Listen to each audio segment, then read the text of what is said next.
Rome যখন পুড়ছিল সত্যি সত্যি নীরও কিন্তু মজা করে বাঁশি বাজাচ্ছিলেন এবং সেই নীরোর গল্পটা নতুন করে আমাদের সমাজের প্রতিনিয়ত আমরা দেখতে পাচ্ছি এবং নতুন আরেকটা গল্প এবার তুলে আনলেন বাংলাদেশের জনপ্রিয় সাংবাদিক আনিস আলমগীর।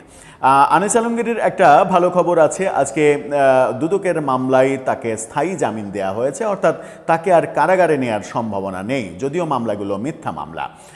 সেখানে হাজিরা দিতে গিয়েই তিনি জজ কোর্টে এই হামে যে শিশু মৃত্যু, সেই শিশু মৃত্যুর জন্য প্রফেসর ইউনূস এবং তার স্বাস্থ্য উপদেষ্টা নূরজাহান বেগমের গ্রেপ্তার, ফাঁসি দাবিতে আইনজীবীদের যে সমাবেশ, সেই সমাবেশে তিনি নিজে যোগ দিয়েছেন এবং যোগ দিয়ে এটা নিয়ে ফেসবুকে লিখেছেন, যখন হামে 5 শতাধিক শিশুর মৃত্যু অলরেডি হয়ে গেছে, সরকারি হিসাবেই যখন 500-তে থেকে গেছে, বেসরকারি হিসেবে নিউএজ দাবি করেছিল কয়েকদিন আগে, সেটা নিয়ে কথা বলেছি যে অন্তত সেটা 4 গুণ থেকে 10 গুণ হওয়ার সম্ভাবনা রয়েছে।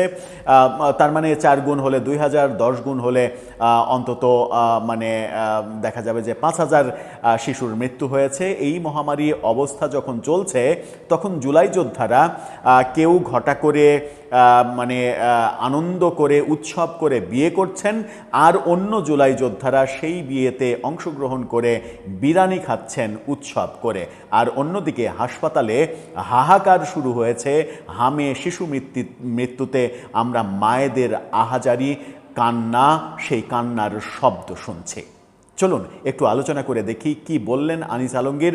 সত্যিই সেই চিত্রগুলো কেমন চলছে, নীরো যেভাবে বাঁশি বাজাচ্ছেন, সেই বাঁশি বাজানোর চিত্রগুলো কিভাবে আমরা দেখতে পাচ্ছি। থাকবেন পলিটিক্স টিভির নিয়মিত আয়োজনে।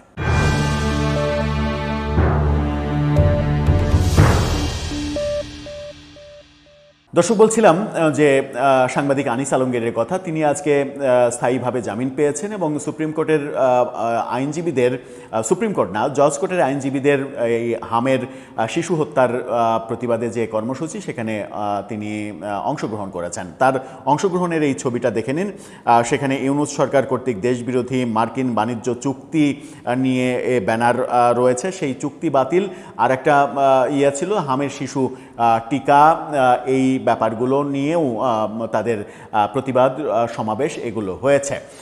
এই ব্যাপারে তিনি যে পোস্টটা দিয়েছেন, সেই পোস্টটা আপনারা দেখে নিতে পারেন।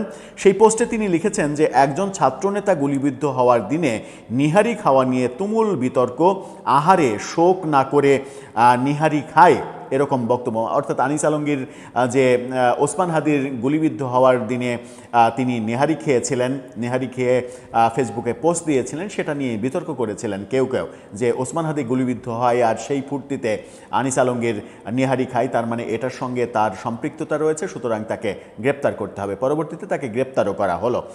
তারপরে তিনি লিখেছেন, আজ এই দেশে শত শত শিশু হামে আক্রান্ত, এ পর্যন্ত প্রায় 500 শিশু মারা গেছে।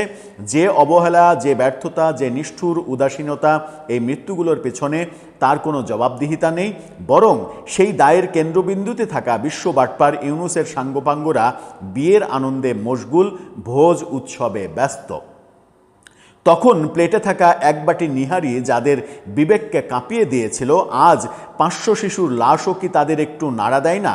আসমান কাঁপানো সেই শোক যেন উধাও। বিয়ে সাঙ্গার উৎসব করতে কি একবারও বিবেকে কাঁপে না? ইউনূস কি ওদের ভাসুর, শ্বশুর না আব্বা লাগে? শিশু হত্যাকারীদেরকে নিয়ে এদের মুখে একটি শব্দও নেই। তিনি ছবি লিখেছেন যে ছবিটা কোন প্রসঙ্গে সেটা। এখন কোন চিত্র নিয়ে তিনি এই কথাটা বলছেন? আমরা দেখেছি গতকালকে ঘটা করে উৎসব করে ডাকসু ভিপি সাদিক কায়েম বিয়ে করেছেন। বিয়ে করতেই পারেন, বিয়ে করাটা অপরাধ নয়, কিন্তু যখন হামে শিশু মৃত্যুর হাহাকার চলছে, মহামারী চলছে, তখন ইউনূস সরকারের কোনো ধরনের কোনো প্রতিবাদ তারা করছেন না। এই মুহূর্তে বিয়ের উৎসবটা একজন ডাকসু নেতা, সচেতন মানুষ, সচেতন ছাত্র হিসেবে উৎসবটা বর্জন করলে পারতেন কিনা? মসজিদে আক্ট সম্পন্ন করেছেন সেটুকুর মধ্যে সীমাবদ্ধ থাকতে পারতেন কিনা, তারপরে বিয়ের উৎসবকে কেন্দ্র করে যে সকল হাসি ঠাট্টা ফুর্তি সেলফিবাজি যেগুলো হয়েছে সেগুলো না করলে পারতেন কিনা, এই প্রশ্ন অনেকেই তুলছেন। আমরা একটা ভিডিও থেকে আপনাদেরকে কয়েকটা ছবি দেখাতে চাই। সেখানে আমরা দেখছি যে ভিডিওটা দেখাচ্ছি না কপিরাইটের কারণে। সেখানে আমরা দেখছি যে মানে প্লেট ভরা বিরিয়ানি এবং উৎসবের আমেজে খাচ্ছেন জুলাই যোদ্ধারা, যেখানে এনসিপির আহ্বায়ক নাহিদ ইসলাম সহ এনসিপি নেতাদের দেখা যাচ্ছে। এই যে ছবিগুলো মানে খাওয়া দাওয়া উৎসব মাস্তি, ভিডিওটা দেখলে আরও বোঝা যায়, নিশ্চয়ই আপনারা ভিডিওটা দেখেছেন। একটা ছবি স্পেশালি আপনাদেরকে দেখাতে চাই, যেখানে নাসিরউদ্দিন পাটোয়ারি এনসিপির সব থেকে বিতর্কিত চরিত্র হিসেবে হয়ে গেছেন, যিনি বহু বিতর্কিত কথা বলে, আমরা সেভাবে বলতে চাই না, তর্ক বিতর্ক এটা রাজনীতিতে থাকতেই পারে।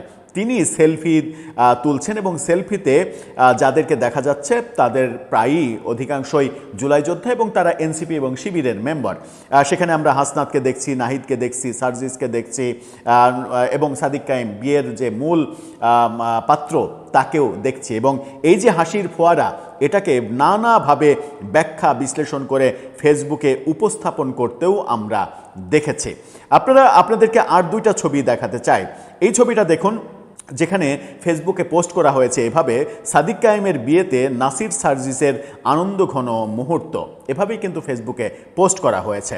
আরেকটা ছবি দেখুন, এই ছবিতে বলা হচ্ছে, পোস্ট করা হয়েছে এভাবে, ডাকসু ভিপি সাদিক কায়েমের মজমায়ে কুরবানি। মজমায়ে কুরবানি করছেন তারা, মানে ঘটা করে।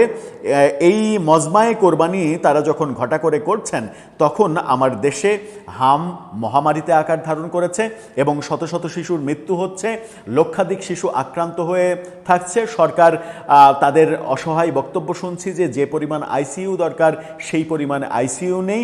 এরকম মুহূর্তেও সার্জিস আলম কিংবা মানে এনসিপির এক এমপিকে দেখলাম, উত্তরাঞ্চলের এমপি, তিনি টক শোতে ন্যারেটিভ দাঁড় করানোর চেষ্টা করছেন যে এটার পেছনে ইউনূস সরকারের কোনো ধরনের কোনো দায় নেই।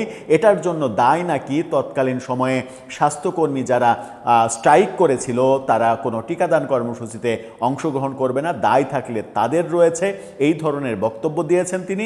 সার্জিস আলম বলছেন জুলাই সনদ বাস্তবায়ন করছে না বিএনপি, আর আপনারা ব্যস্ত আছেন হামের টিকা নিয়ে, পড়ে আছেন হামের টিকা নেই, এরকম বক্তব্যও আমরা তাদের মুখে শুনছি। যেহেতু এরকম বক্তব্য তাদের মুখে শুনছি, সেহেতু হামে শিশু মরে যাওয়া এই ব্যাপারগুলো তাদের কাছে ইম্পর্টেন্ট না বলেই যখন হাম মহামারীতে রূপ নিয়েছে তখন এরকম উৎসবের আমেজ পালন করতে দেখছি এবং সেগুলোকে ফেসবুকে পোস্ট দিয়ে উৎসব পালন করতেও দেখছি। কিন্তু হাম নিয়ে একটি কথা, ইউনূস সরকারের ব্যর্থতা নিয়ে একটি আলাপও তুলতে দেখছি না।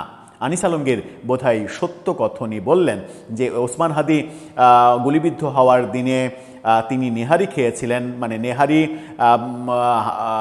হোটেলে গিয়ে নেহারি খাওয়ারও মানে একটা দিন ধার্য করতে হবে যে এই দিনে খাওয়া যাবে না, ওই দিনে খাওয়া যাবে না, এরকম ভাবনা যাদের মনে উদয় হয়েছিল যে হ্যাঁ হতে পারে যে ওসমান হাদির মৃত্যুর পরে আনিস আলমগীর সেই পোস্টটা সরিয়ে নিতে পারতেন, কিংবা মানে মৃত্যু না, গুলিবিদ্ধ হওয়ার পরে ওই পোস্টটা তিনি না দিতে পারতেন, সরিয়ে নিতে পারতেন, অবশ্যই সমালোচনা করা যেতে পারে। কিন্তু ওই সমালোচনা যারা করলেন তারা 500 শিশু মৃত্যুর পরেও বিয়ের উৎসবে বিরিয়ানি ভোজ করেন কিভাবে? এই প্রশ্ন তাহলে তো আনিস আলমগীর করতেই পারেন, এটার বৈধতা তার আছে এই প্রশ্ন তোলার। দর্শক, আপনি কি মনে করেন? আপনার মতামত জানিয়ে লিখতে পারেন আমাদের কমেন্ট বক্সে।